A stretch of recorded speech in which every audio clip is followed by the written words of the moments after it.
ಸೆಳೆಯುವಲ್ಲೇ ಭಾಳಷ್ಟು ಪ್ರಯತ್ನ ಮಾಡ್ತಾ ಇದ್ದಾರೆ. ಇನ್ನೊಂದು ಕಡೆ ನಮ್ಮ ಈ ಯತ್ನಾಳವರು ಅಂತೆ ಅವ್ರ ಮಾತಿಗೆ ಅವ್ರ ನಾಲಿಗೆ ಏನು ಹೇಳುತ್ತಿಲ್ಲ, ಏನು ಮನಸ್ಸಿಗೆ ಬರ್ತದೆ ಮಾತಾಡಿಬಿಡ್ತಾರೆ. ಮುಂಬೈಗೆ ಬಂದಿದ್ದು ಮಾತಾಡ್ತಾ ಇರ್ತಾರೆ. ಮತ್ತು ಬುದ್ಧಿವಂತರು ಅದಾರ, ಸಹಜವಾಗಿ ಉತ್ತರ ಕರ್ನಾಟಕ ಭಾಷೆಯಲ್ಲಿ ಮಾತಾಡ್ತಾರೆ. ಹೀಗಾಗಿ ಜನಕ್ಕೆ ಸಡನ್ನಾಗಿ ಅವ್ರ ಮಾತುಗಳು ಕ್ಯಾಚೆ ಆಗ್ತವೆ. ಕ್ಯಾಚೆ ಅಂತ ಮಾತುಗಳಿದ್ದಾವೆ. ಇದು ನೋಡಿರಿ, ದಿಂಗಾಲೇಶ್ವರ ಸ್ವಾಮೀಜಿಯವ್ರು ಬದ್ರಾಗ ಒಂದು ಮಾತಾಡ್ತಾ ಅವ್ರಿಗೊಂದು ಏನೋ ಪಾಲು ಮುಟ್ಟಿದ್ರೆ ಅದಕ್ಕೆ ಮಾಡ್ತಾ ಇದ್ದಾರೆ ಅನ್ನುವಂಗೆ, ಅಂದ್ರೆ ಸ್ವಾಮಿಗಳು ಸಹಿತ ಭ್ರಷ್ಟರಿದ್ದಾರೆ ಅನ್ನುವಂಗೆ ವಾತಾವರಣ ಮಾಡಿದರು. ಅವ್ರು ನಿಲ್ಲಿಸಿದವ್ರು ಬೇರೆದವ್ರು ಅದಾರ ಅನ್ನೋಂಗೆ ಮಾತಾಡಿದರು.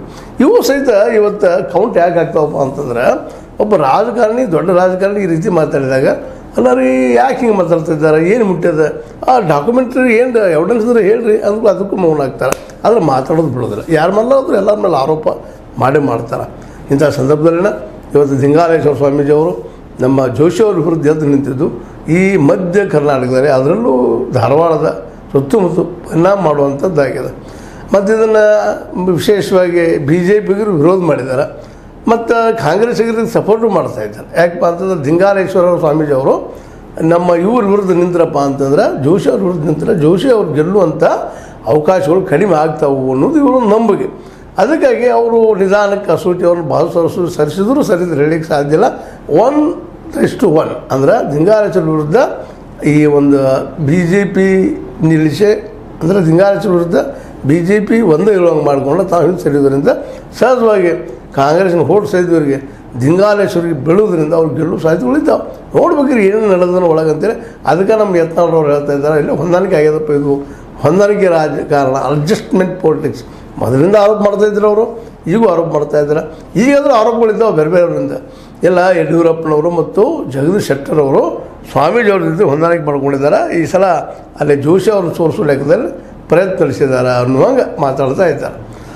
ಇಂಥ ಒಂದು ಕೆಲವೊಂದು ಮಾತುಗಳನ್ನ ಮಾತಾಡಿದಾಗ ಸ್ವಾಮೀಜಿಯವ್ರು ಹೇಳ್ತಾರೆ, ಇಲ್ಲ ಇದನ್ನೆಲ್ಲ ನಮ್ಮ ವಿರೋಧಿಗಳಾದಂಥ ನಮ್ಮ ಏನಪ್ಪ ಜೋಶಿ ಅವರು ಹರಿಬಿಡ್ತಿರ್ತಾರೆ. ಇಂಥ ಮಾತುಗಳನ್ನು ಅವರ ಹಿಂಬಾಲಕರಿಂದ ಇಂಥ ಮಾತಾಡಿಸ್ತಾ ಇದ್ದಾರೆ. ಯಾಕಂದ್ರೆ ಜನರ ದಿಶೆಯನ್ನು ಭೂಲ್ ಮಾಡುವಂಥದ್ದು ಅವ್ರ ಕೆಲಸ ಆಗಿದೆ. ಇಲ್ಲಿವ್ರಿಗೆ ಅದನ್ನೇ ಮಾಡಿದ್ದಾರೆ, ನಮ್ಮನ್ನು ಹೊಂದಾಣಿಕೆ ಆಗದಂಗೆ ನೋಡ್ಕೊಂಡು ಬಂದಿದ್ದಾರೆ.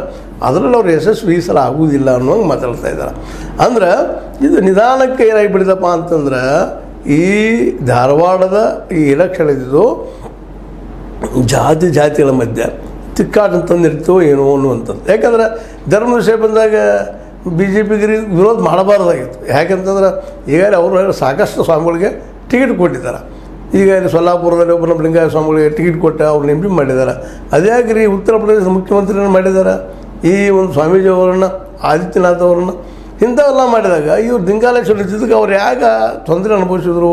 ಯಾಕಂದ್ರೆ ಅಲ್ಲಿ ಜೋಶಿ ಅವರು ಇದ್ದಾರಲ್ಲ, ಅವ್ರನ್ನ ಗೆಲ್ಲಿಸ್ಕೊಂಡು ಹೋಗ್ಬೇಕಾಗಿತ್ತು ಅವ್ರಿಗೆ. ಅದಕ್ಕಾಗಿ ಅವ್ರು ವಿರೋಧ ಮಾಡಿದಂಗೆ ಮಾಡ್ತಾ ಇದ್ದಾರೆ. ಆದರೆ ಇದು ಎಲ್ಲಿವರೆಗೆ ಅಂತಿದೆ, ಇದು ಎಲ್ಲಿವರೆಗೆಪ್ಪ? ಜೋಶಿಯವ್ರನ್ನಂತೆ ಬ್ಯಾಡ ಅಂತ ಮೊದಲು ಹೇಳಿದರು ಸ್ವಾಮಿಗಳು, ಅದು ಇಟ್ಕೊಂಡ್ರು ಮಂತ್ರದಲ್ಲೇ. ಮತ್ತು ತೆಗೆದೋಡು ಸುಲಭ ಇರಲಿಲ್ಲ. ಯಾಕಂದರೆ ಅವರು BJPಯಲ್ಲೇ ಜೋಶಿಯವರು ಆಳ ಮಟ್ಟದ ಬೇರೆಗಳನ್ನ ಬಿಟ್ಕೊಂಡು ಕೂತಂಥವ್ರು, ತಮ್ಮದೇ ಅಂತ ಮಾತು ನಡೆಯುವಂಥವ್ರು, ನೇರವಾಗಿ ಮೋದಿಯವ್ರು ಹೋಗಿ ಭೇಟಿಯಾಗಿ ತಮ್ಮ ಸಮಸ್ಯೆಗಳು ಹೇಳ್ಕೊತವ್ರು ಅದಾರ. ಇನ್ನೊಬ್ಬರ ಕಡೆಯಿಂದ ಹೋಗಿ ಹೇಳುವಂಥದ್ದಲ್ಲ, ಸ್ವತಃ ತಾವ ಹೋಗಿ ಅಲ್ಲಿ ಹೇಳುವಂಥ ಒಂದು ವ್ಯವಸ್ಥೆಯನ್ನು ಮಾಡ್ಕೊಂಡಿದ್ದಾರೆ. ವ್ಯವಸ್ಥೆ ಅದ, ಅಷ್ಟು ಬುದ್ಧಿವಂತರು ಇದ್ದಾರೆ. ಮತ್ತು ಮೇಲಾಗಿ ಜೊತೆಗೆ BL ಸಂತೋಷ್ ಅವರೊಬ್ಬರು ಅವರ ಏನಪ್ಪ ಅಂತಂದ್ರೆ ರೈಟ್ ಹ್ಯಾಂಡ್ ಇದ್ದಾರಲ್ಲೇ. ಹೀಗಾಗಿ ಈ ಚುನಾವಣೆ ಏನದ, ಇವತ್ತು ದಿಂಗಾಲೇಶ್ವರ ಅವರು ನಿಂತಿದ್ದು ಈ ಮಧ್ಯ ಕರ್ನಾಟಕದಲ್ಲಿ ಅಂತ ಹವಾ ಹಾಗೆ ಆಗಲಿಕ್ಕತ್ತದ.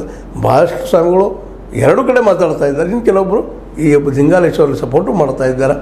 ಈ ಒಂದು ಹಿನ್ನೆಲೆಯಲ್ಲೇ ಈ ಧಾರವಾಡ ಚುನಾವಣೆ ರಂಗೆ ಇರೋದು ಎರಡು ಮಾತಿಲ್ಲ. ಹಾಗೆ ಕರ್ನಾಟಕದ್ದು ಸಹಿತ. ಯಾಕಂದರೆ ಮೋದಿಯವರ ಬರೋ ಸಮಯಕ್ಕೆ ಇವೆಲ್ಲ ದುಂಬಿಡಿಸ್ತಾ ಇದ್ದಾರೆ ಕಾಂಗ್ರೆಸ್ಸಿಗರು, ಚಂಬು ಅಂತ ಬೆನ್ನತ್ತಿದ್ದಾರೆ.